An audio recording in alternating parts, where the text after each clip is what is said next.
to the show where you don't know if it's part of the show.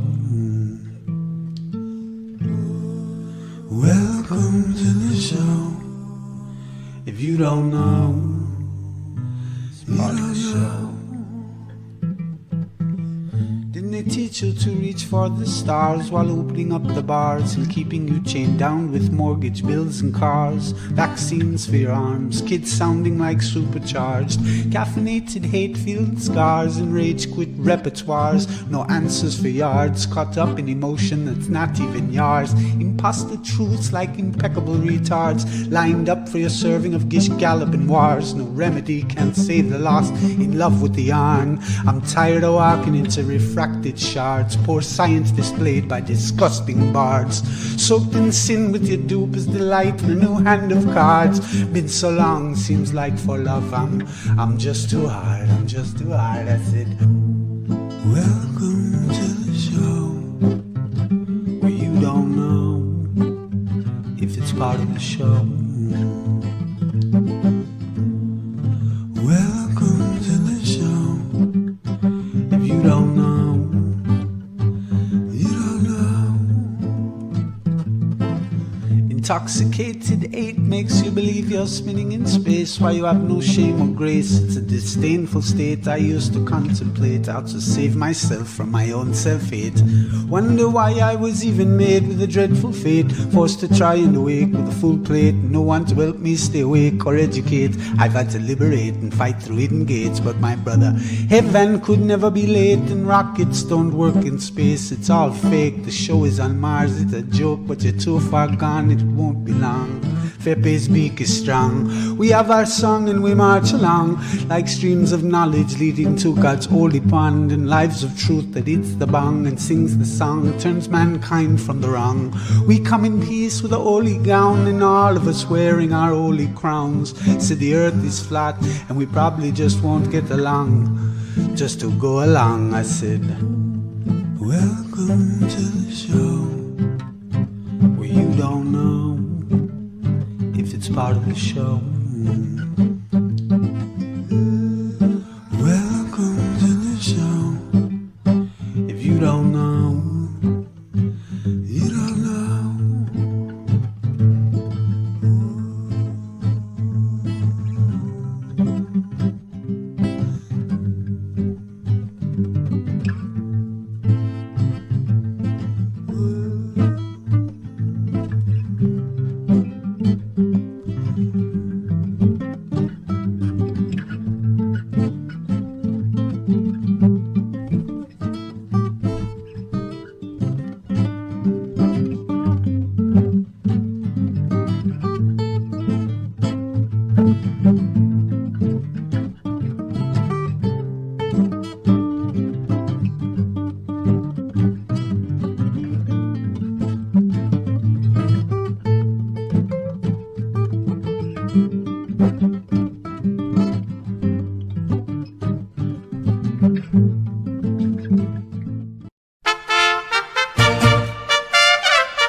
But here's the thing, frickin' banjo and no fanfare.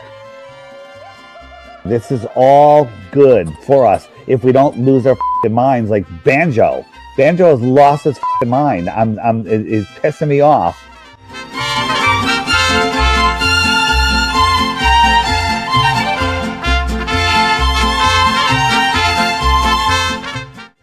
Always above your sky, day or night.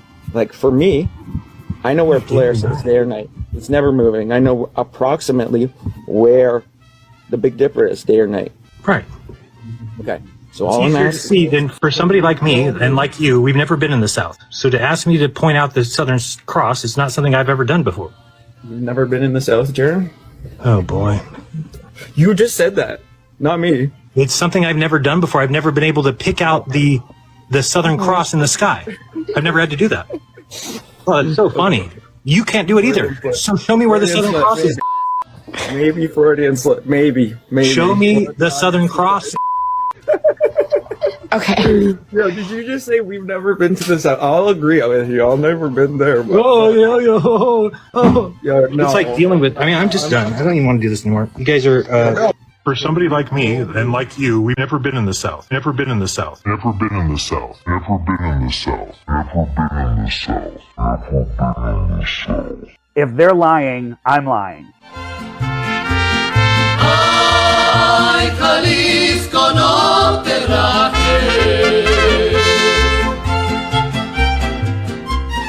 They're not questionable. Nursery which adds to 33 because I'm a Masonic Shield. I know them. I've met them. I've hung out with them. I consider them good friends. Because I'm a Masonic Shield.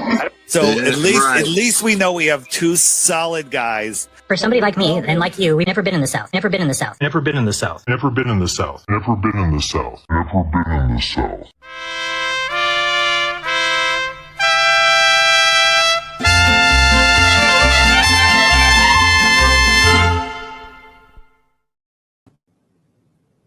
All right, everyone. Welcome to the show. Hello, Kevin. Hello, Rick. We got Rick and Kevin here. What's going on, Kevin? I play this Mexican music because, you're from New Mexico. You're familiar with the mariachis. Have you heard of the Los Tres Shields? No. Yeah, famous mariachi band, Los Tres Shields. Yeah. I had to put it together, man, because, sometimes I get comments. People have been defending, David Wise. I mean, since 2024, very early, he was very vocal against me because I was speaking out. I saw the whole thing was a movie with actors, and he tried to shut me up, He told me in private message, don't talk about this stuff, don't talk about stuff. But I had to speak out, man. The whole thing was a shame. And Kevin, you did a great job with the TFE PSYOP, man. That video hit, was great. So welcome to the show, Kevin. Thank you so much. I appreciate you having me. It's always an honor being with you, Eddie. This has been quite a few times since I've been on this show. So thank you yet again. I forget the last time I was on. It hasn't. Yeah, man. It was. I think it was before TFE. I think it was before. Mm-hmm. Yeah. So, Kevin, we got Rick here with us. Rick, we were just talking this week. He liked your show. I said, well, your last video, Flat Earth Advanced. I said, well, join us, man, because, it's going to be a great show. So, Rick, welcome to the show. Yeah, thanks for having me. I really appreciate you guys inviting me on. I did love your video. I got to admit, I watched your interview the other day with Gene, too. It was pretty good. So I was kind of excited to be able to ask you some questions personally. I was like, that's pretty cool.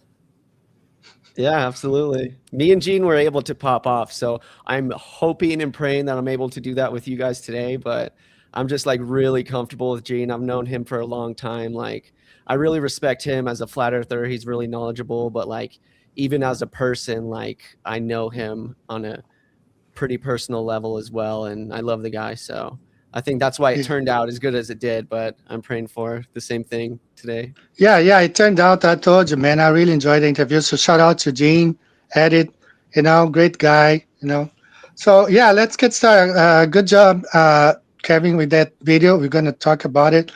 Shout out to all people in the chat. Welcome, everyone. We have Crystal, Yuko from Japan here, my good friend. People from all over the flat earth. So, Kevin, let's talk a little bit before. I want to do the opposite. Instead of talking your math, Flat Earth Advanced, I want to start with the end, the star trails, I was just talking. Yeah. So let me share something that I have here. You've been to South America. Mm-hmm. You know how the things work. You heard Jaron say he has no idea. I don't think he has never been to the South. He said that, he has never been to the South. So look at this guy here. There wasn't TikTok, You fell for an internet conspiracy, but brother explained the opposite rotating stars in the northern hemispheres and southern hemisphere. How do we all see the same face of the moon? Okay, and then I answer him seriously. Do you think stars in the south rise west and set east? Are you that ignorant on how all the stars move? Because, man, look, okay, You have the Atlantic Ocean here, North America. The same Atlantic Ocean is here in Brazil. So our stars rise east and set west. I mean, there's no secret. And I was showing here, Rick, just a couple minutes before. Kevin, are you familiar with this University of Nebraska animation here? I've seen something similar, yes. Yeah, I will place the link in the chat. It's pretty easy, like here you facing north, you see the stars rising east, setting west. You face south, stars rise east, face west. I mean, stars always rise east and face west. Don't matter. If you're looking east, it's gonna rise in front of you and set on your back. You turn around, you face west, they rise behind your back and set in front of you. I mean, this is so basic, I don't know why these Globers, I don't know. What you have to say about it, Kevin? No, it's exactly right. Under your celestial dome, they're going to raise from the east and set in the west. So it's not subject just to the equator. And they say, oh, like Professor Dave, oh, if you're out the equator, that's when you'll see it happening. It's like, no, you can just go out in your backyard and watch it happening, So, but that is our celestial dome causing that effect for sure. Exactly. And we all have our own personal dome. What you see here, if I go down, a couple parallel here south of the equator, we're going to see something different. And then that's how it goes, That's a cool effect. effect. I like that. Cool graphic. All right, so now Rick is more interested in your math parts. I mean, I really enjoyed it, and we watched it. The whole thing. I like the whole thing, Eddie. But as long as you're on the star parts, I mean, I think one of the coolest things you kind of brought up, at least in that video, that really struck me was kind of how you pointed out that it's funny how with all the movement in the heliocentric model, that the only one that's observable is the least.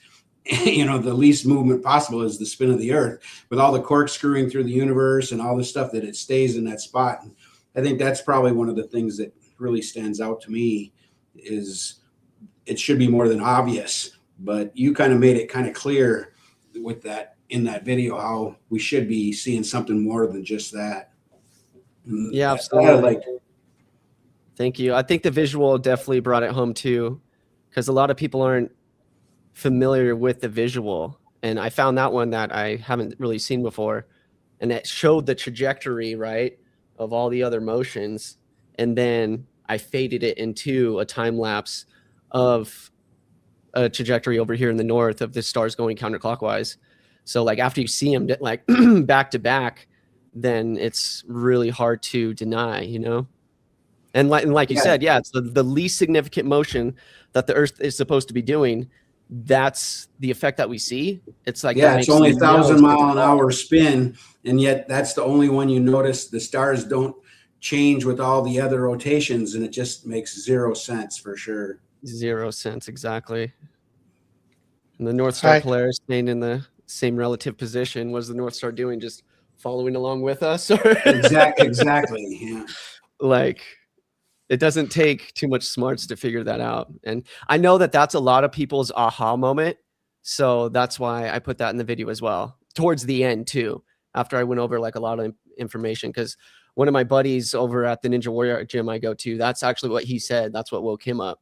He was like, dude, after I seen that visual, like it was my aha moment. It was like, there's no going back after that. So it's like, okay, if it's important to him, if it's important to other people, then I need to put that in there, because it's something that is pretty basic for us flat earthers, like something that we learned a long time ago, but a lot of people still aren't aware of it. So yeah, I was aware of it and always questioned it in my mind. I just thought the way you worded it, with it basically being the least significant motion, and yet that's the only one we see, when the other ones are so much bigger motions, faster speeds, that there should be something else pointing. And I like that. I guess that sentence alone kind of hit home with me.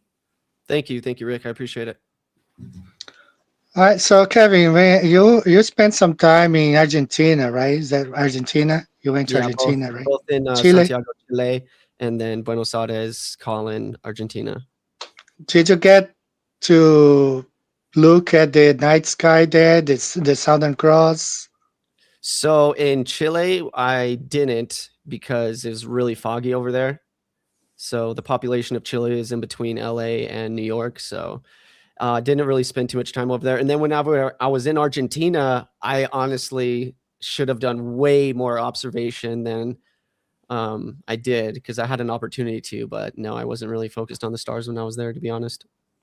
Okay, so I want to share something with you here. You know, I mean, I grew up looking. You know, this is what we did as kids. You know, finding the crooks in the sky. You know, it's in our, you know, in the Brazilian flag.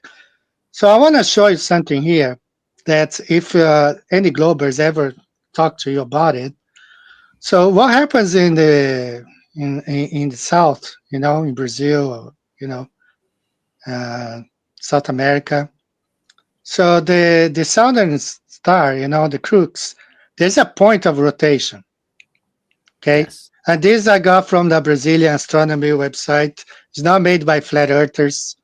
There's a point in the sky. Okay. So let's say that you're looking south. Okay. The star is going to rotate around this point. But there is a problem here because when the star rotating is here, it hides around the horizon. I mean, behind the horizon, but they cannot claim that in Australia is the same star because it's not high enough in Australia. See what I mean? You need this point here, which is several degrees, maybe 30 degrees above the sky, and then there's the Southern Cross rotates around it. So when it's down here, it's never high enough in Australia. You know? So there's a big, you understand, right? What I say, what I'm trying to say. I'm getting it.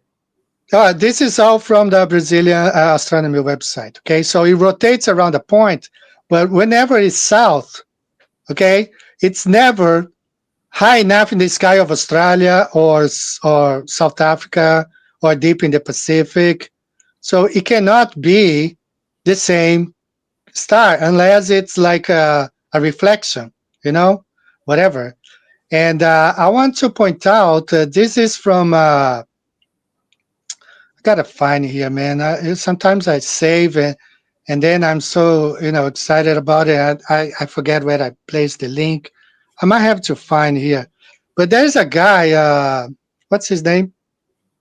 Anthony Powell. It's a Glober, and he went to Mount Nebus in New Zealand. I mean Antarctica, and he filmed the stars. You know, like the stars trail there, and it's just like it goes sideways. You know? Really? Yeah. So I'm gonna find this link here. Give me a minute. All right. So he's a globe weaver. yeah. So I'm gonna find here. Hang on. You can talk to Rick here. I'm gonna show his star trail here. Let me. While he's looking for that, I guess I'll just kind of bring up, you know, because like I say, I appreciate the way the whole video came together. One of the things looking at it, and I think the impact that we had of your daughter being involved and so deep in it, you know, I mean, that it not only sparked interest in me, but my grandchildren, who are over, I'm quite a bit older than you, but they all of a sudden were paying attention. You know, when she was kind of explaining and you were having her do the demonstration of spinning that pipe and showing how they were trying to even ask me. So it's kind of unique, you know, when I kind of look at what you're doing, I think that it's pretty smart. And by bringing the whole family in, you know, let her, like, even in the beginning, you know, you had her asking the questions and helping with the math. I was like, that's a really good way to show that, well, besides your being a good dad and teaching her, you know, and getting her involved, I think it gets an impact on everybody else to let you know that even kids can, you know, figure this out.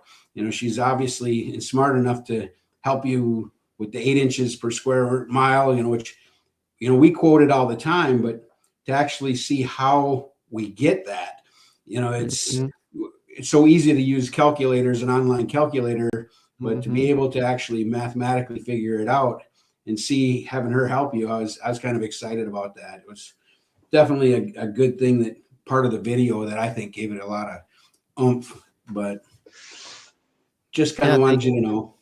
No, I thank you so much. I'm very close with my daughter. Me and my daughter have a very tight connection, and she's been on board with this since as long as she can remember. So she's 11. I've been doing this for about 10 years now, so you can only imagine.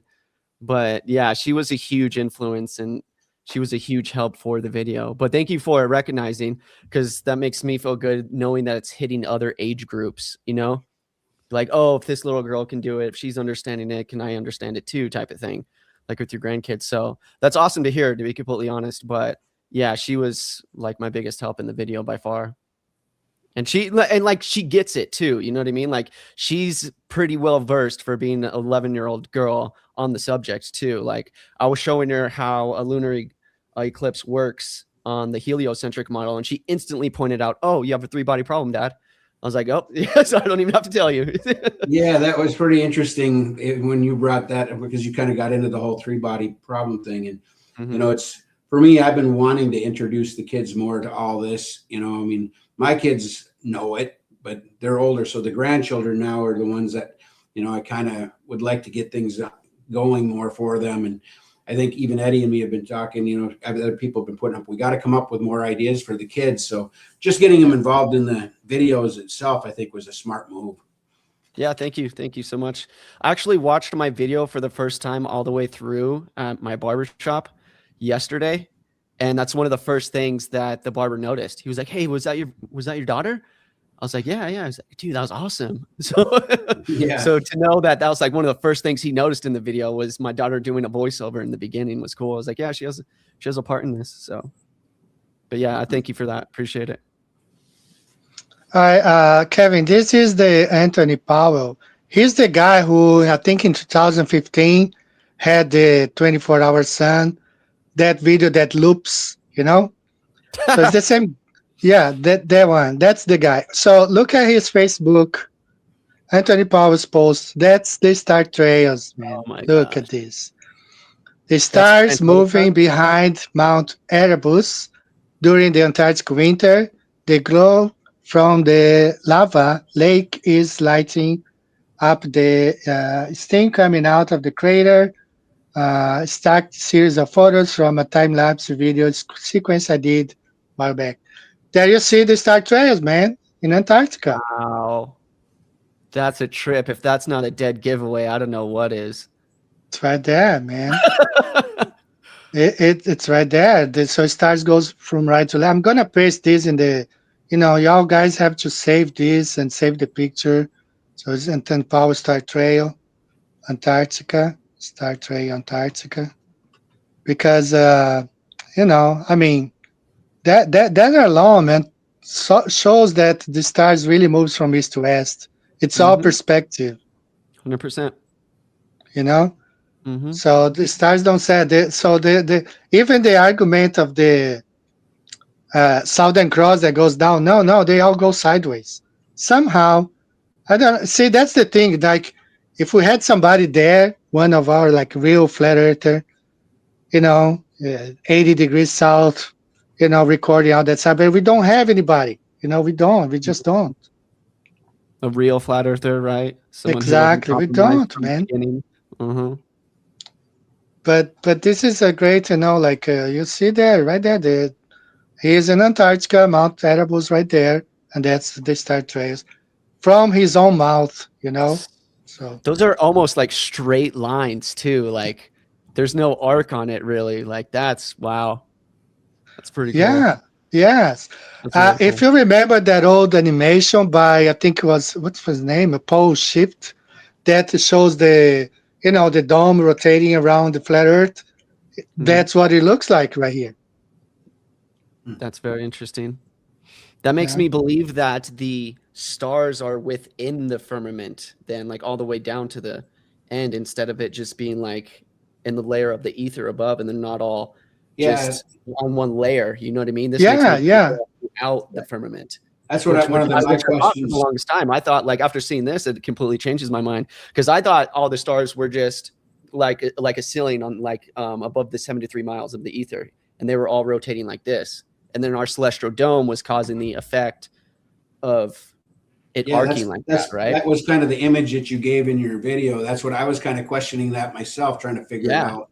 But after seeing this, no, that's a dead giveaway that they are embedded within the firmament all the way until. Which is kind of what the scriptures are telling us. You know, I mean, that's kind of what it says. But either way, they would have been in the firmament. It's just trying to figure out how, or, you know, it's kind of beyond.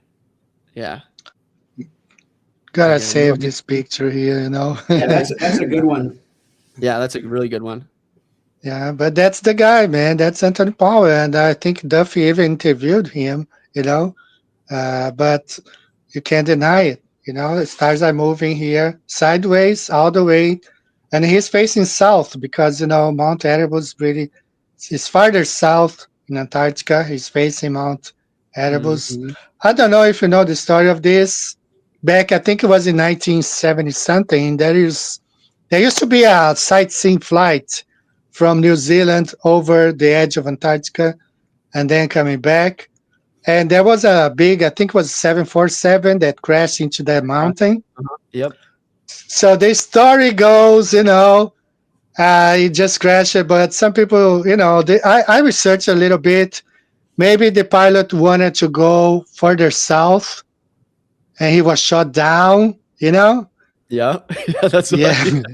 Very likely, right? Very likely. You can't, yeah.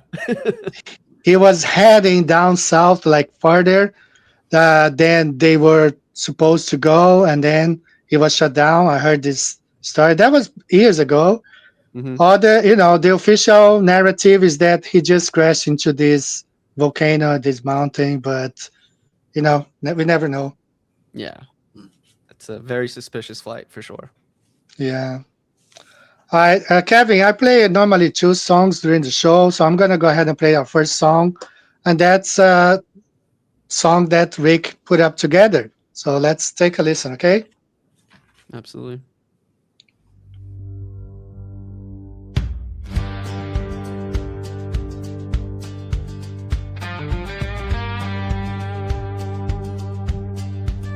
It's not what you don't know.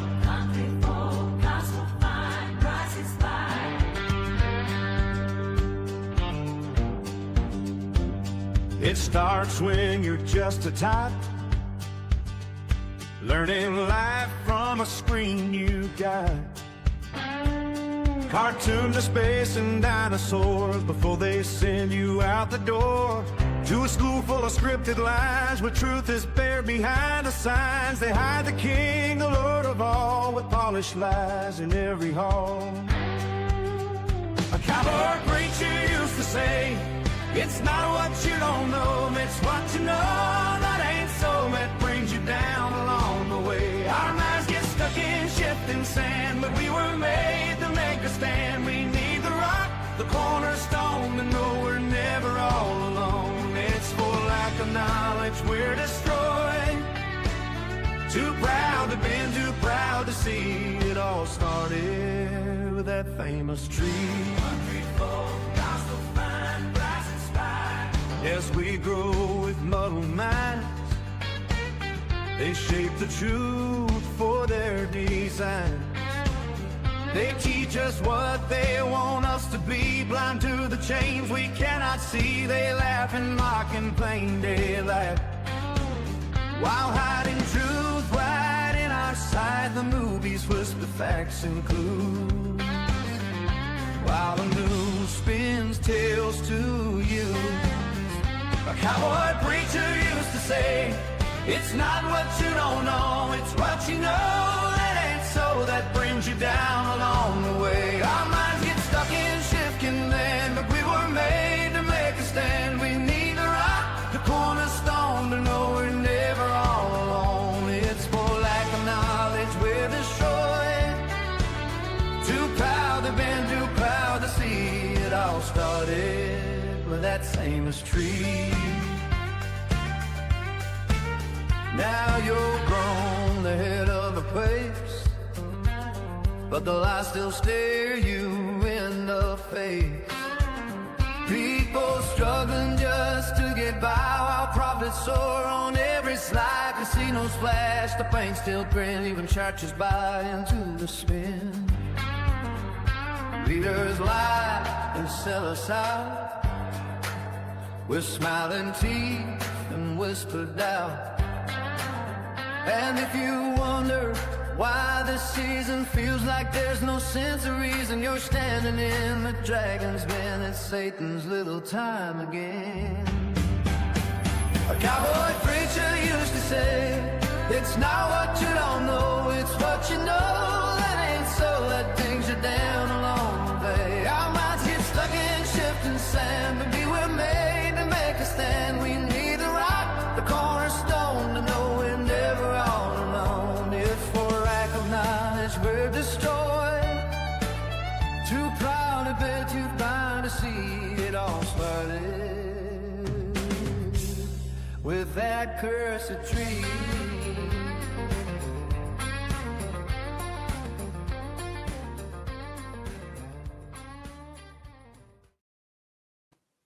All right, we're back here. Great song, Rick. Thanks. You know my style. That was good, Rick. Yeah. I want to just highlight a comment here about this. Since we're talking about the stars, let me see here. Bunch of Flatwater. Okay, this comment here.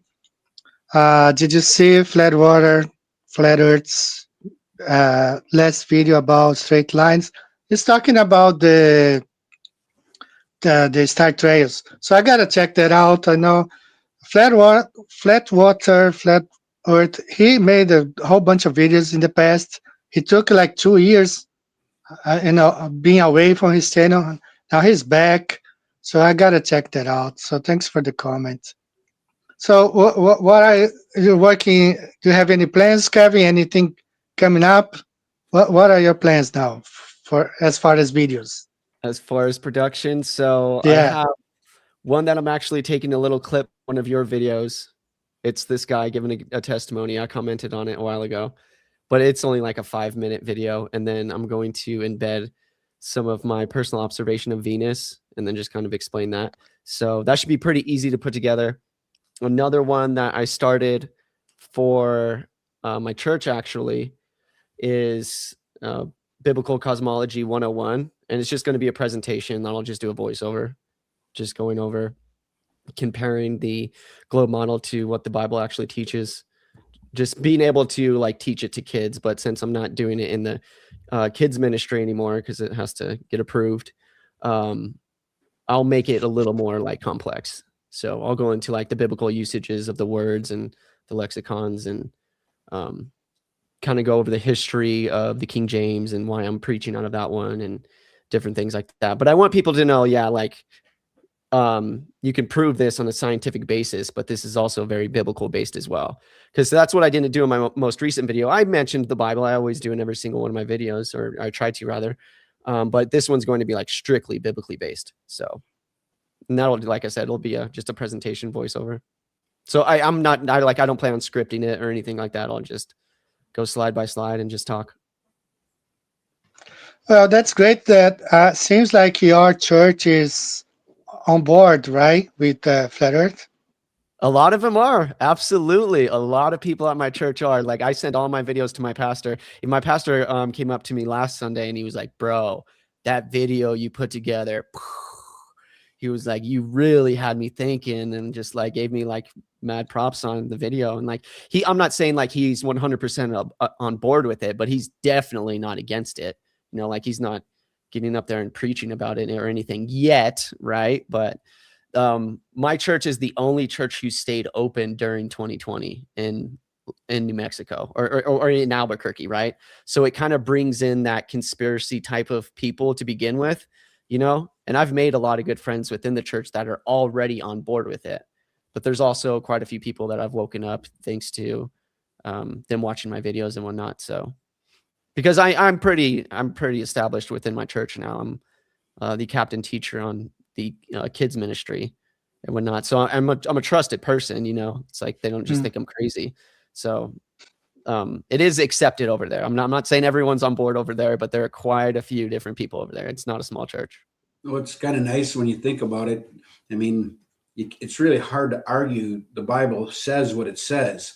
I mean, we see all these preachers, and all, the Hovins and all the people that are out there that, they're all biblically based, and they'll even admit the Bible's biblically, the cosmology is flat earth, but it's not true.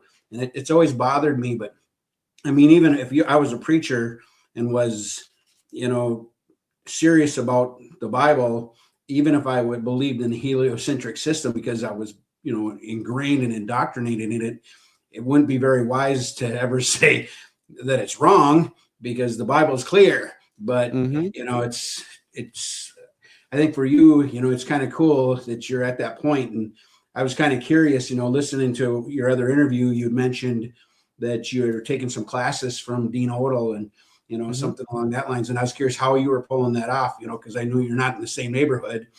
So I was like, is that like an online deal or how does that work? Yeah, it's an online ministry. So it's an online school. So last semester I took 2 classes, and then this semester I was going to slow it down a little bit. So I'm just taking 1 class this semester. But yeah, it's all online, and then they give you different assignments that you have to finish by a certain time. One of the cool parts about this ministry, though, is that they give you evangelism assignments, right? And one of the things that you're allowed to go evangelize about is biblical cosmology. It's like I was doing that before either way. So I've seen your videos. I love the one where you're challenging the NASA guys. You went right into the booth out there and challenging them. And that one guy got pretty frustrated when you called him at the end on it. I was like, kudos to you for standing up and just saying what had to be said. I was loving absolutely. that. Thank you. Yeah, that's have you been talking to any pilots lately, Kevin? Absolutely. That's another video I have on the way. I have a 3-part pilot video to where I interviewed 3 pilots. So I don't want to give too much away about that one. It's just you'll see 3 interviews in one video. Let's put it that way. And there was a little clip of it in my most recent video of me talking to the pilot about the I saw that one I had not seen before. I know. Yeah. So I'm gonna play the whole one here soon. So thank you for reminding me of that production. That'll be really easy to put together too. So I'll just add the subtitles on that one and it'll be good.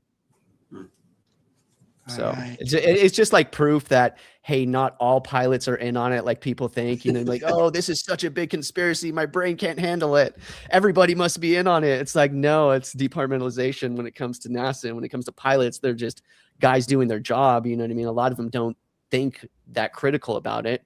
They're like, oh, well, there must be some device compensating for curvature. Well, if you really understand the mechanisms of the attitude direction indicator, then you would know that the plane's staying level. Even the pilot admits that he's keeping his nose up to maintain a straight and level flight. And then I asked him at the end, but like I said, I don't want to give out too much because I don't ruin the video, but right. There are a few more of that one too. Yes. Yeah. Now, you brought me back to this. You probably heard of Dr. Afonso Vasconcelos. He's a geophysicist in Brazil, seismologist, and he owns his own, oil rigs, and he came out as a flat earther, he came out a couple of years ago. He was from the University of São Paulo, Brazil. And then, he always worked with the flat earth model because in seismology, you have to assume earth is flat, Mm-hmm.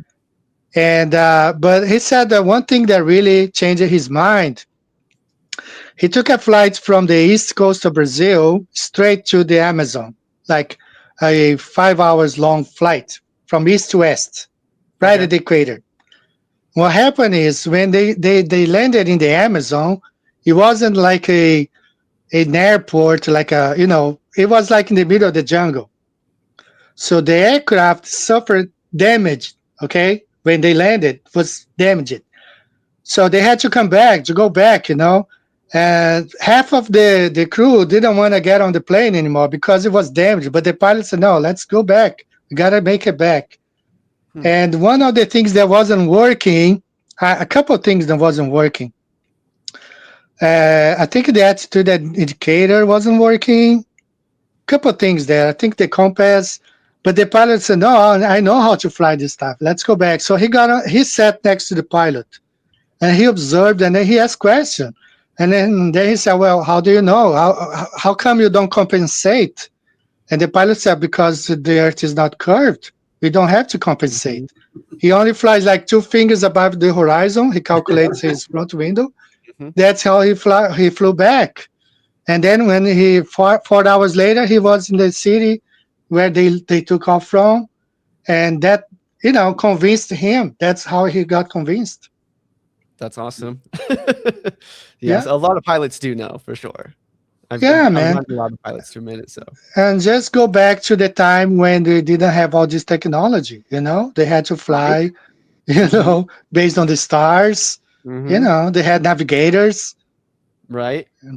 Back in the day, they were using the 3-ring axis gimbal gyroscope, but nowadays it's a laser gyroscope, right? But a laser gyroscope just proves that there's ether and proves that the Earth doesn't spin to begin with, the fact that they're even using one. But they've upgraded the technology, yeah. But back in the day, it was just a free bearing mechanism gyroscope. It's like, how do people not see that? And it's not like gravity's selective, gravity's pulling on one part of the airplane to keep the gyroscope level. It's like that's their excuse. Oh, it's gravity. It's like, okay, well, why isn't gravity pulling on the rest of the airplane? It's just pulling on one part. Like, I don't get it. Exactly. Yeah, man. Why doesn't pull down the left wing? Yeah, man. It doesn't make any sense, All right, so let me see if I have a couple comments here that I need to address. Kevin, I'm like you, man. Now I need my reading glasses. These are actually these are blue light glasses, for the record. Oh, okay, man. I need some reading glasses I now. always use blue light glasses when I'm on a screen. It's getting hard to see, man. All right, so we did a couple shows with Vika. The problem is that his time zone, where I am right now, where he is in Europe. Right now it's like 3 a.m., 4 a.m. It's really bad for us to get together. I haven't had a show with him in years, man. He actually invited me to be a part of his live stream, but it's over TikTok, and I don't have TikTok. And okay. He's like, you have to download it. There's such a good community over there, and tell me like I should. And I've thought about it. Don't get me wrong. I just am not a TikTok guy. Yeah, what got me into TikTok was my daughters, actually. My daughters had to, before TikTok, before 2020, used to be called Musical.ly. It was just a silly app that you pretended to be singing, like fake singing, lip syncing, and dance. So I still got some videos we did, like, I think back in 2018, me and my daughters, just silly videos, and that was it. And then turned into TikTok, and then it became with all this, especially in 2020 with the pandemic, there was no censorship, man. So that was good time. People were really speaking out through TikTok. So really, I think this is how it really got popular, because of the 2020 pandemic. I can imagine. Yeah. So, short videos, people used to have only 1 minute, and then they raised to 3 minutes. Now you can go for as long as you want. You have live streams, you have an entire 60 minutes video, so yeah, they changed it. Cool. That's cool. I didn't know that. I enjoy looking, and I was talking to Rick yesterday. We had a talk, I think it was 2 days ago. Kevin, Flat Earth is exploding in such a way, because I see videos in Spanish popping up. So many of them, man. And here in Asia, I see the Philippines, in Tagalog, Philippine, and Indonesia. I mean, it's exploding, man. I mean, you can't stop. Absolutely. It's so cool to see. Like, 10 years ago, this was such a taboo subject to where you would get so ridiculed and so laughed at right away. And now it's like, oh, you don't know a flat earther? Like, you're the crazy one.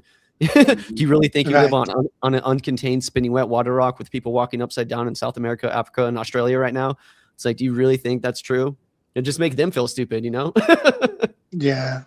And I think the scriptures itself, when you start considering, how it works, but it's been this way always, the harder that that the scriptures are resisted by the evil, the more it actually works against them. That's the way it's always been that way. When they try to kill the more they martyr, the more they kill these people off, the stronger it gets. It's kind of always been that way. And I think, that's why when you see stuff like TFE and all those things go on, all that happens is it's like, thanks for the advertisement, because a lot of people weren't paying attention, and all you're doing is flushing out all the ones that are, shills and making real people question, well, why is this a big deal? So, and I think the same thing's going on with the Little Season stuff now. That's a really big topic. I see more and more videos about it as time goes.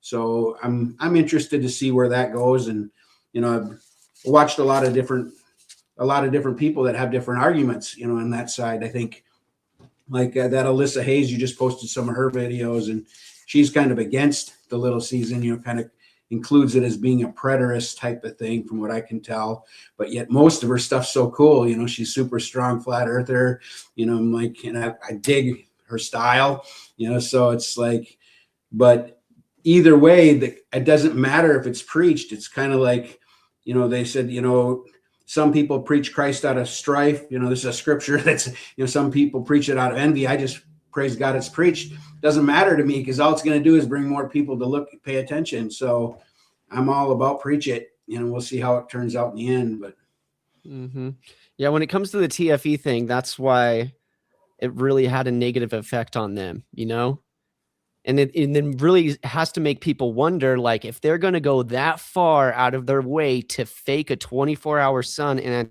Antarctica, what makes you think that it's real? It's like, if they had to fake it, then that means it's not a thing. That means the earth is flat and we win. It's just like the whole concept of YouTube and everybody, they had to try to stop it because they said it was blowing up. Like Eddie says, everything was just flourishing. So they start shadow banning everybody, and they start all that's doing is bringing it more credibility. Because if it was that stupid and that dumb, and as you know, all of us, none of us were born this way. We went through the same indoctrination center. So everybody that's become a flat earther that you almost knows, had come to it like we did. They're like, wait a minute, it should be easy to prove wrong. And it's not. That's the problem. Absolutely. Go test it yourself, right? Yeah. I liked TFE, to be honest, because it exposed all of the shills. Everybody came out with the same script. Everybody came out saying the same stuff. And I was like, oh my gosh, this can't be real. And then like, it just really put everybody out there who was just completely exposed. Hey, Eddie, did you like how I put a clown face over Austin during the video? Yeah. Yes. Yeah. Because man. What happened was I really needed that clip, right? Because I already knew I was going to use that clip because I needed a globe defender defending the star trails, right, in the southern hemisphere. And Austin was in it, and I was like, I can't have him in it. Yeah, you did great, man. You did great. I as a matter of fact, Kevin, I want to ask you, is that okay if I mirror your video maybe next weekend or a couple of weeks from now? Yeah, absolutely. I think my views are being sabotaged either way, so it's not going to. Yeah. They just changed the algorithm of YouTube again. I think like a week ago, they changed it again. So I don't know. So someone was asking me if I had this deck of cards for sale. No, I don't. I can't. I can't have their faces, and commercialize and sell. It's just for fun. But that's the TFE team right here, man. All of them together right here. And of course, there are more behind the scenes that we don't know. But these are the main characters pushing the whole TFE thing. And that's why I played that video, man, because this guy here, he was mad when I started speaking against this guy here. He was defending him just like pea and carrots, man. So David Weiss actually wrote me like a huge paragraph on my How to Spot a PSYOP Final Experiment Edition video. But the comment didn't show up in the public comments. You have to go to YouTube and then go to the analytics of the video to actually find that comment. I was like, why is this comment like not like in public view. It was just really suspicious, and he was just like, "Oh, you think I'm a shill?" and blah blah blah blah blah. It was just a lot of nonsense. It's not even worth reading. Oh yeah, yes, yeah, man. It's there's a clip here I saved. Let's play this clip here real quick, and then we go on. Where is it? I think it's this one right here. I've been your best friend since we were 7 years old, Truman. The only way you and I ever made it through school was by cheating off each other's test papers. They were identical. But I always felt safe knowing that. Because whatever the answer was, we were right together and we were wrong together. Remember that time I stayed up with you all night in your tent because you wanted to play North Pole? And I got pneumonia? You remember that? You were at school for about a month.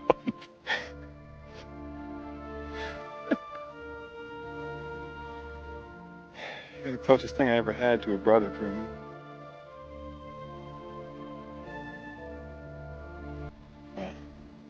But, well, the point is, I'd gladly walk in front of traffic for you.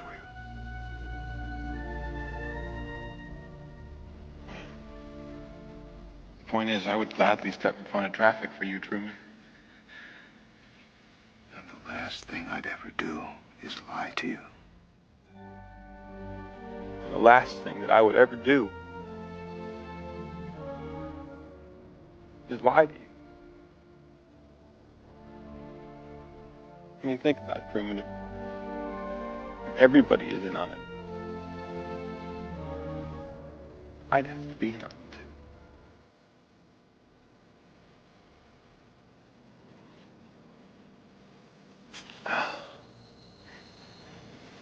I'm not in on it, Truman, because there is no it.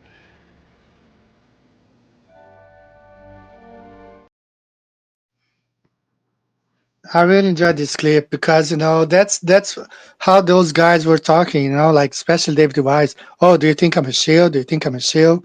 Just like Marlo, man. Yeah, it was bad. It was so bad. Yeah. Yeah. But it was great, man. Expose all of them at the same time. So right. And that's what I told several guys. Don't let these guys to come over your channels because, I mean, it's gonna be bad for you. But I don't know. Each one decided what they want to do. Well, it's nothing new. I mean, when we look at the scriptures again and you start realizing that, Christ sitting with all his disciples was clear when he looked at them all and he says, and one of you is going to betray me, and they all kind of looked at each other like, which one of us is it? It's they weren't seeing it, they weren't recognizing it, but he's been there that whole time. And of course, he's the money bag holder, which, it's usually a clue, but you can see it's happening to the same thing everywhere. They've always been infiltration. That's what it's about. But And I've always known Robbie Davidson was a shill. Like, I never trusted him. I never went to any of his conferences. He looks like an actor. It's like, how did people buy into that? Like, it was just ridiculous. And I was expressing with Gene the other week, how other people are shills is how often they're putting out like productions and how like I'm talking like full-blown productions. I'm not talking like mirroring stuff like you do, Eddie. That's kind of easy to do, right? But the guy D Marble, he was putting out like full-blown productions like every other day type of thing. And that guy looks like an actor, right? And then pretending that he's in the back of a RV filming his videos when he has full 4K HD and his videos are flawlessly edited and he's putting them out like every other day. It's like, how did people like look at him and think he was real? It's like so many people. And Austin, he made me suspicious like a little bit back in the day, but I honestly fell for him. I'm not even going to try to lie to you. It was TFE that really exposed it. Like, if I would have known he was a shill, I would have punched him in the face when I met him. No, but like he was good, you know what I mean? But he was almost too good to the point where he was like, okay, like this information is like being fed to him to where he has a rebuttal for every single thing that he gets into. It's like every single debate, like he was like really, really good. And I just thought he was a smart guy. It's like, oh, come to find out, a lot of the information was probably just given to him. You know, it's like who was able to come up with the kinematic equation for the gravitational constant and the downward electrical currents. Like, where do you come up with this stuff? Like that's like pretty impressive stuff there. And then come to find out, oh, all of that information was probably given to him to put him on a pedestal so people start following him to get you to believe that the final experiment was real. It's like, dude, come on, guys, connect the dots. Like, I was able to unplug, like they should be able to. I didn't fall for every shill, you know what I mean? But he was one of them where I did fall for a period of time for sure. Yeah. Well, you know, the very first video when he invited Duffy and he was all cozy with him, I said, well, something's wrong with these guys, you know. I mean, and then nowadays, if you go back to 2016 Odyssey, you watch Jaron's old videos, and now you start thinking about, man, this guy is not being genuine, you know. You see how fake he was, you know. I mean, he was pretending the whole time. Right. Yeah, I think he was a paid off shill the whole time too. I was always suspicious about him for sure. I never trusted him. So yeah, one good thing about TFE is just expose all of them. So they can go ahead. I don't think there is any, especially in Brazil, the Globers there, and I followed, you know, debates in Brazil, all that stuff, and the Globers say, no, we are not using TFE for anything, because they know, even the Globers in Brazil know there's fakery going on. So they are not using TFE for any evidence of a globe at all. Yeah, that's good. Yeah. So it's going to be like just for themselves, you know, it's just going to feed other anti-flat earthers. That's what's going to happen with this documentary, you know. Go for it. They were lost to begin with, you know. It's like, if they can't let go of their pride, their ego, their worry of reputation, and just let them be, you know. Yeah. Oh, I found a video, Kevin, that I was talking about a while ago. Let me show you here real quick. This is the animation. Oh, cool. Yeah. It was made a couple of years ago. Let me go full screen here. And you see here how the stars, he did it all the way down in Antarctica, and showing like how they go, see there from east to west. So it kind of, the one that Anthony Powell put out kind of looks like the same. See there? Yep.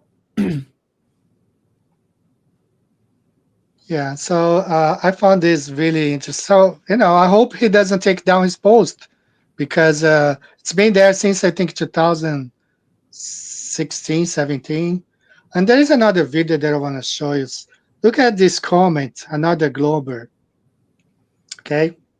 So, flat earthers, how does your sun work? You know, why doesn't it get smaller as it moves away? So I put together those sunsets in real. I mean, all you have to do, just search for sunsets in Rio, and you find, look at the tiny sun going away. This is in Rio de Janeiro. Okay. Of course, they posted on TikTok, so the video is vertical, but see how tiny it is. And Kevin, in Brazil, I used to witness this sunset, you know, all the time, you know, like that's how it goes, just goes away. Well, See there? Yeah, Kevin, you got a video a couple of years ago called "Shrinking Sun" or something like that, didn't you? I have a few of them, but I went a little bit further in the video "God's Local Sun."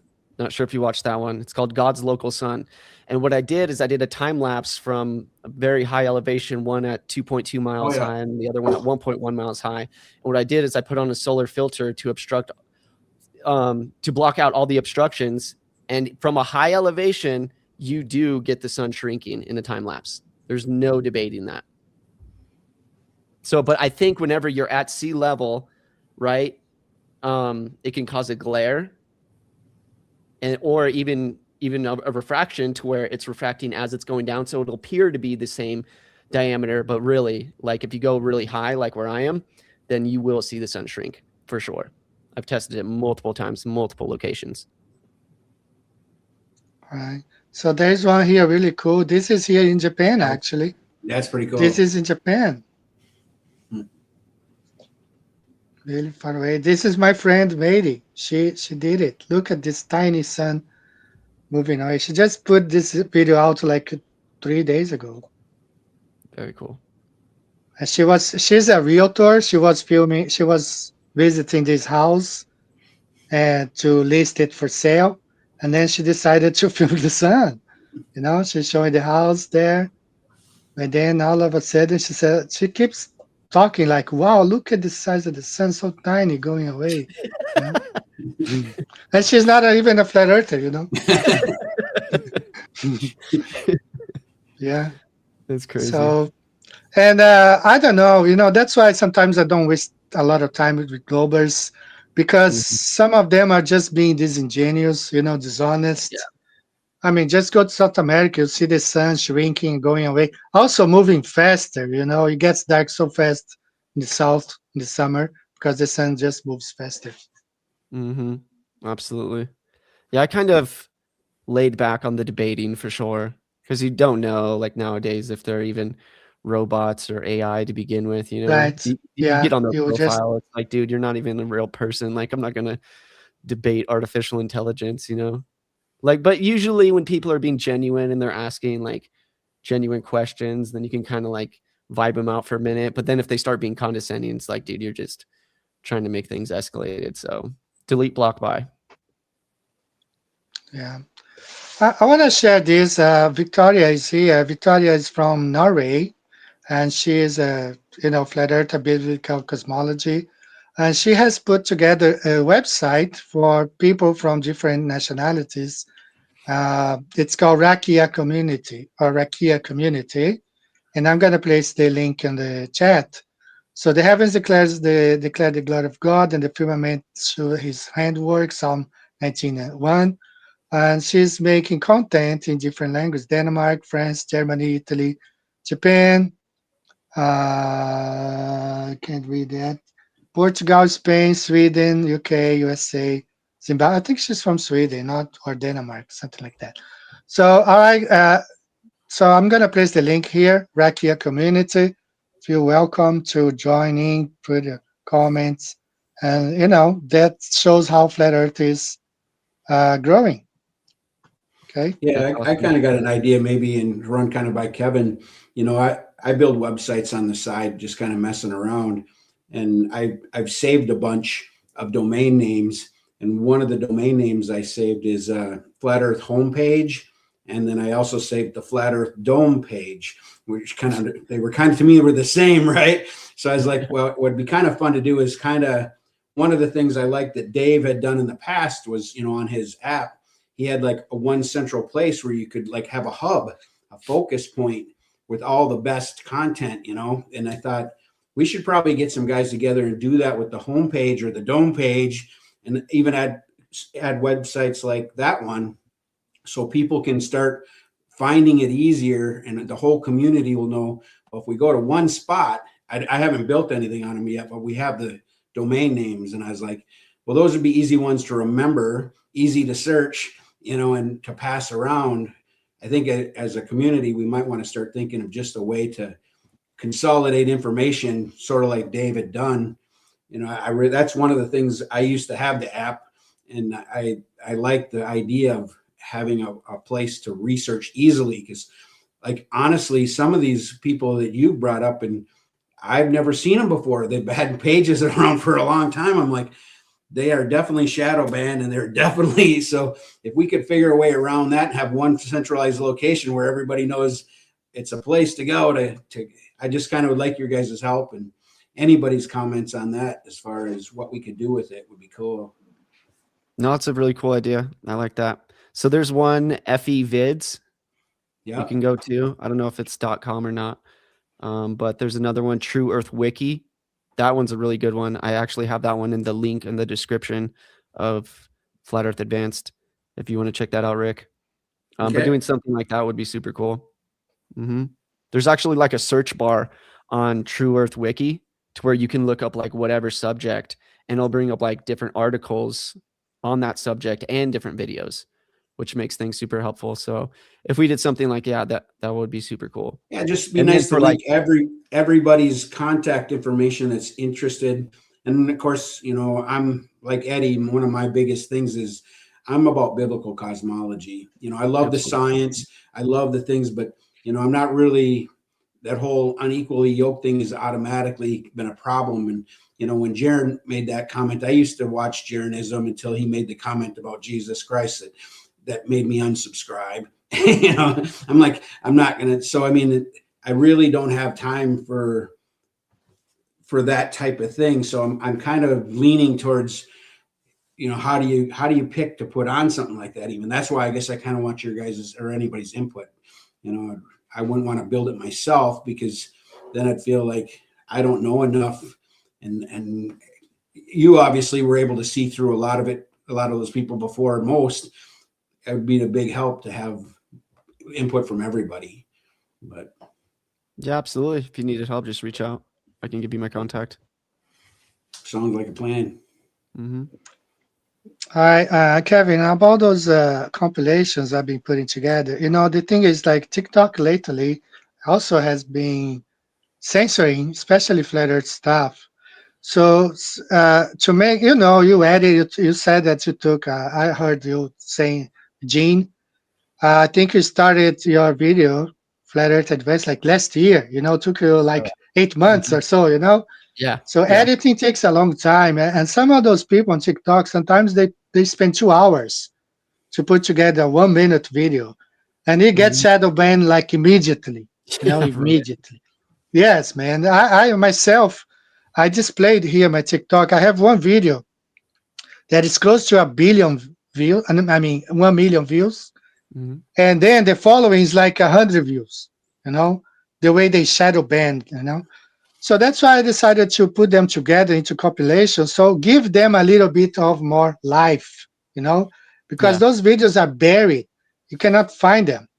So I try to put them together and make those compilations to give them a little bit more life, and also kind of encourages, you know, that are people out there talking about flat earth and showing the difference that's been making their lives, you know.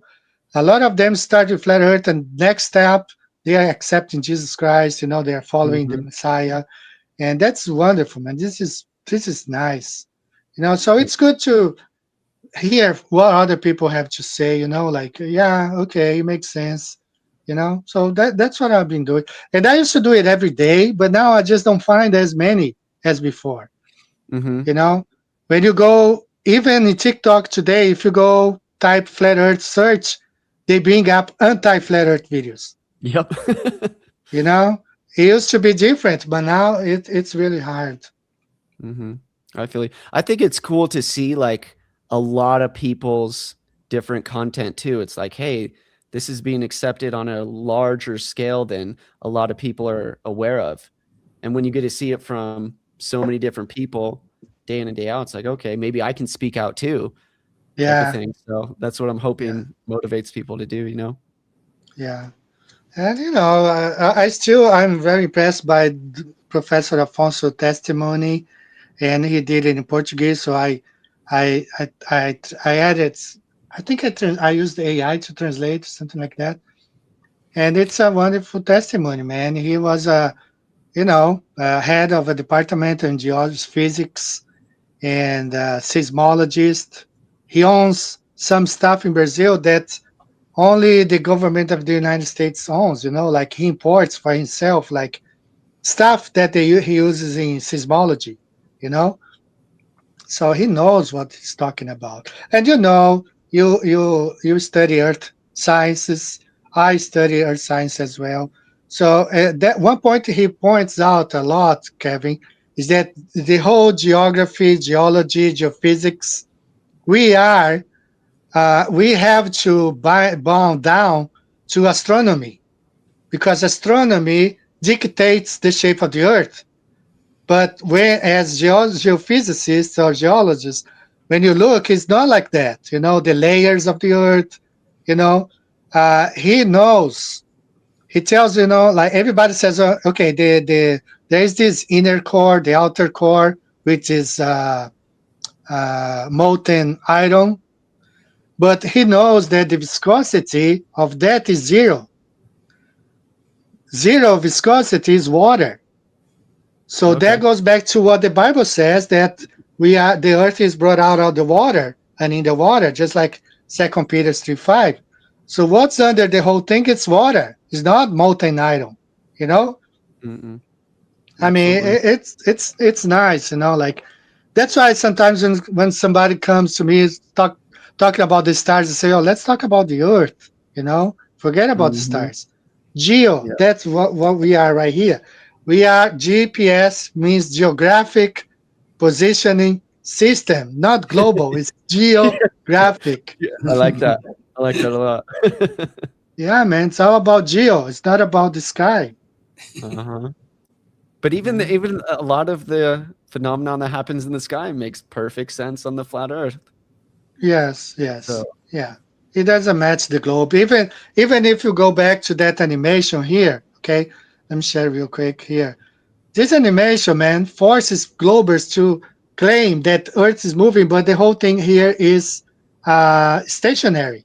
You gotta believe that the Earth is spinning, but the whole, what do they call this? Is that celestial globe? There's a name for this. What is celestial sphere? Yeah, celestial sphere. You gotta believe that the whole celestial sphere is stationary and only the Earth is spinning because there's no parallax. Yeah. No parallax. Mic drop. Yeah. So if they bring this up and say, okay, so you claim that the whole celestial sphere is stationary on Earth is spinning, I mean. So there is an old animation by the U.S. Navy, I guess. I want to play here. It's about the celestial sphere, actually, or celestial navigation. Let me add the video here real quick. It's going to be this one. Man's concept that the Earth is stationary, we imagine the celestial bodies on the celestial sphere to rotate from east to west. Over the years, astronomers have selected 57 easily identifiable stars on the celestial sphere for navigational purposes. The rest can be disregarded. In addition, navigators have traditionally used the planets Venus, Mars, Jupiter, and Saturn, the Earth's moon, and the sun. Polaris, or the North Star, is approximately at the celestial North Pole, and the rest of the sphere appears to revolve around it. Every celestial body has a point on the Earth directly below it. This is called the geographic position, or GP, of the celestial body. Sometimes it is called the subpoint. You are at that body's GP when it is directly overhead at your zenith.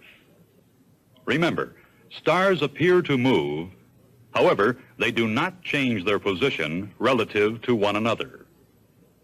So even though the celestial sphere appears to be moving, the prime hour circle and the hour circles of the stars maintain constant relative positions. So the sidereal hour angles, as well as the declinations of the various stars, are considered fixed. Using ancient man's concept that the Earth is stationary, we imagine the celestial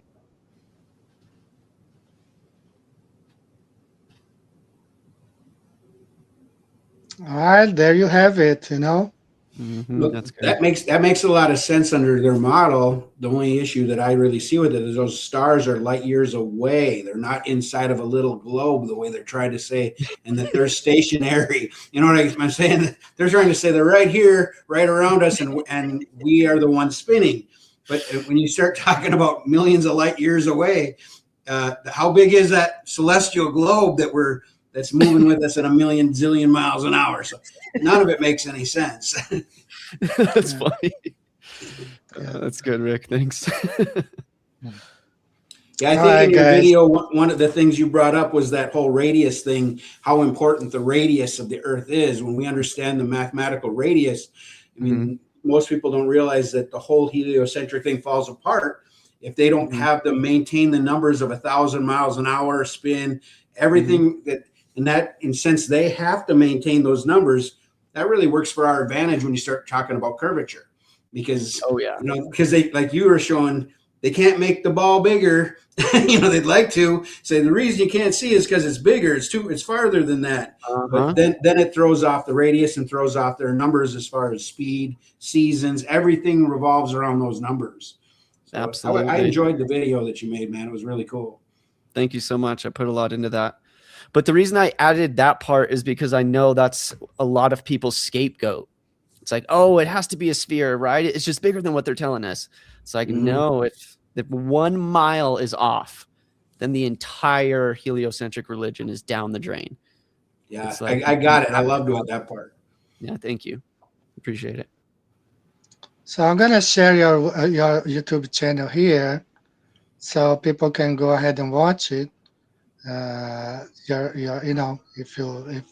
So this is Kevin's YouTube channel, and we are talking about his video, Flat Earth Advanced, where he explains here the radius. He goes deep into the math, and nobody can deny it. I mean, there's no denying.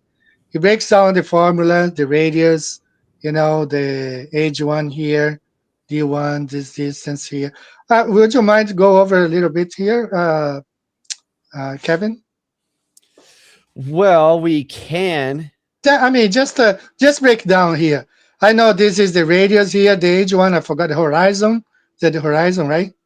No, H1 is what we're trying to solve for. That's what we're trying to solve for. Oh, yeah. That's right. Curvature is over a certain distance, right? So we have R, which is the radius. We have D1, we have H1, and then we have R, which is the radius, right? So at this point is what I'm doing is I'm using the distributive property. So I'm doing R times R, which is R squared. And then R times H1 is R times H1. And then I do it again. And in the next scene where it's H1 times R and then H1 times H1. So that's where the rest of the equation will come out. If you play the rest, and that's what you would see. Yeah, that's fine. Now, so guys, if you want to watch the whole video, I'm going to place a link here in the chat. Very nice. I mean, it's sad that, years ago, I've been searching old videos, Flat Earth videos. 2015, you would have like 500,000 views, Who knows, though? Who knows how many views I really have? Yeah, we don't know because they hide. Yeah, because they hide them, right? Because they don't want this to seem credible, right? And like I showed in the TFV video that I made, how to spot a psyop, I caught them sabotaging my views. It said one video said I had like 3,000 or 4,000 likes or whatever it was, but I only had like 400 views. It's like, wait, how do I have thousands of likes but only a couple hundred views? It's like you guys were caught messing up, and I took a screenshot of it. Thank God I did on my phone, and then I went back and I checked it not long after, and then they fixed it, and I was like, okay, it's like you guys do not have your ducks in a row, apparently. And another way you can tell that they're sabotaging the views, or at least corrupting the actual link, is the actual URL will change. So what I always do after I download my video onto YouTube, I will save the URL and I will email it to myself. So I'll have the original one. And that's the one I always share with my friends and family. But then if you go on to my YouTube channel and click on it again, like I did like a couple of days ago, the URL changes. It's like, why is my URL staying the same? It's like they're doing something to that video. You know what I mean? Yeah, by changing the URL, they can actually start it over. It actually kind of starts, it like erases all the ones of the previous URL is what it would seem to do. Mm-hmm. Yeah, I think they reset. I think, they at Google, YouTube, whatever, they have a division just for Flat Earth, man, just to mess up with Flat Earth videos. That's pretty much what they were saying at that Senate hearing. What are you guys going to do about this? They were asking them straight out. Well, we're going to put some stickers over it. And we're going to, basically they said, we're doing what we can to get rid of it. But obviously, like we said earlier, the more they resist, all it does is bring out the truth seekers. We're used to digging for stuff. We're not, right. We expect it not to be laying on the surface, because anything that's valuable needs to be sought after. And God's told us that, we're supposed to seek and you will find. He ain't going to just put it on your table for you. So it's a mission. Yeah, I feel you. Sometimes what I do is I'll look up things on DuckDuckGo and then look them up on Google just to kind of compare the two. But a lot of the videos that I found that I used, I actually found on DuckDuckGo. So there is a difference you're finding. Oh yeah, absolutely. When it comes to images, videos that come up, everything. All right. All right, guys, we are getting close to the end of the show. As you guys know, my show goes from 75 to 90 minutes. It's a Monday morning here in Japan, kind of busy, got work to do. So I really appreciate, Kevin, you took time. Appreciate you, the work you put into this Flat Earth Advanced video. Sure. Several months you had the help of your daughter.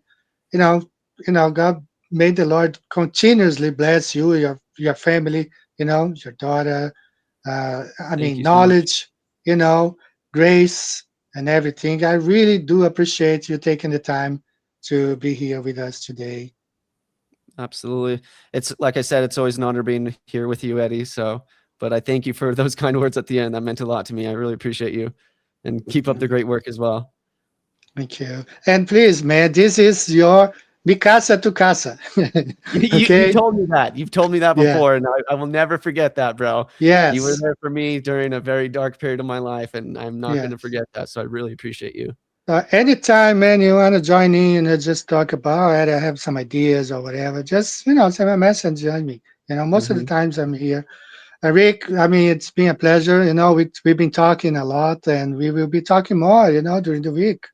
Yeah, I just appreciate that you guys let me come on and talk, because like I said, I enjoyed the video so much, and I had been talking to Eddie about it. In fact, I brought it up to him and he goes, "Hey, he's going to be on my show." And I was like, "Oh, good." But then he said, "You can come on if you want." And actually, to be totally honest with you, I've never been on a podcast ever. This is my first time I've ever got to visit with somebody. So, I'm learning. I'm thinking about doing more of it myself. And so I was like, well, what an opportunity to actually get to see Kevin and ask him, some of these questions and let him know how much we do appreciate the work. That's a lot of work. So just glad. Thank you. Yeah.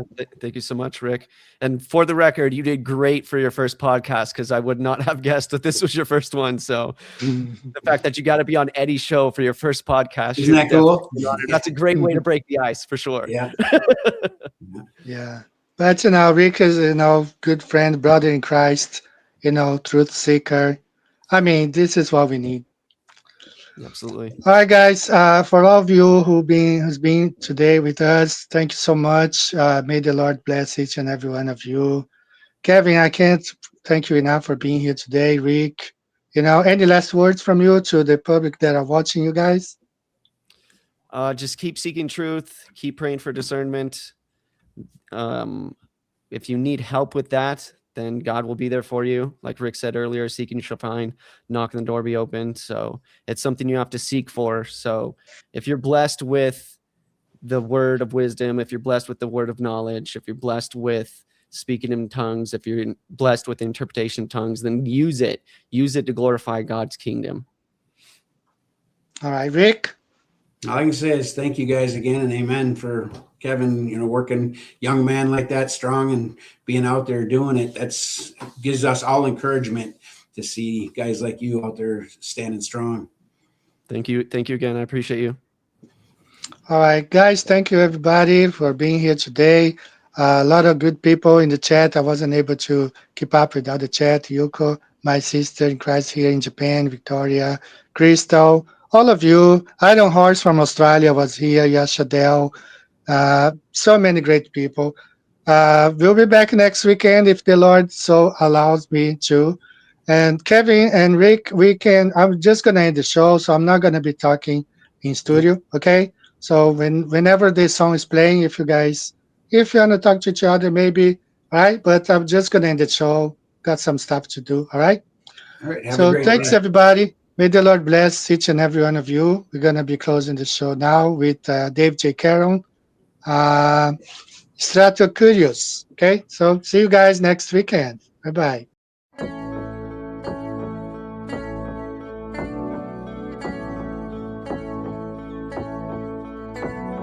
Wonderful, magical, celestial light, fantastical, mystical, wonderful sight. Belgian Swiss physicist Auguste Piccard, 1931. first to reach for the stars, was the first to explore the air, view stratospherious, a scientist curious to see what was there.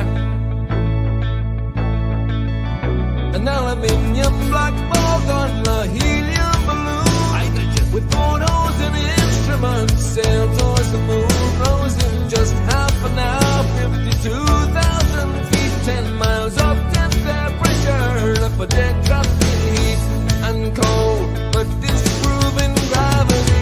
Wonderful, mystical, beautiful sight, flat line separation of black from blue light, a world run by deceivers, false make-believers, hiding in shadows, stealing our light.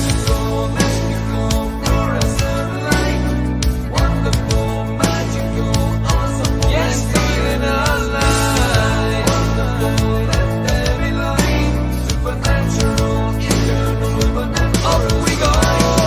Higher than rainbows, higher than mountains, above cumulonimbus, higher than air. High level horizon, 360 around us, but right round behind us, any height that you dare. The sun and the moon both revolve above around us, to forever short time past intelligently there.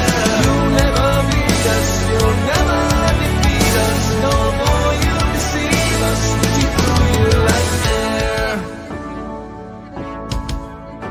Kipper and Picard were the first ever known to reach up there. Divine luminescent light, mystical, wonderful, celestial light. So what was their eternal testimony? What did they report back to humanity? Said it seemed like a flat disk far as eyes can see, with an upturned edge fading into infinity. A mystical, ethereal, celestial sight, a divine creation, a clockwork of light, designed hid by deceivers and false make-believers, still cowering in shadows, still fearing our light. Here we go, higher than Everest, higher than airplanes, above zero cumulus, higher than air. A level horizon, 360 around us, no motion beneath us, no spinning, no stars on the firmament, turning all around us to forever, short time past geometrically there. You'll never beat us, you'll never defeat us, forever beneath us, we see through you like air. Mystic, some illuminant light, fantastical, magical, bright, we see through you like air. Magical, angels of light, beautiful, wonderful, celestial light. The first to see truth when they reach for the stars, explorers and physicists, Kipper and Picard.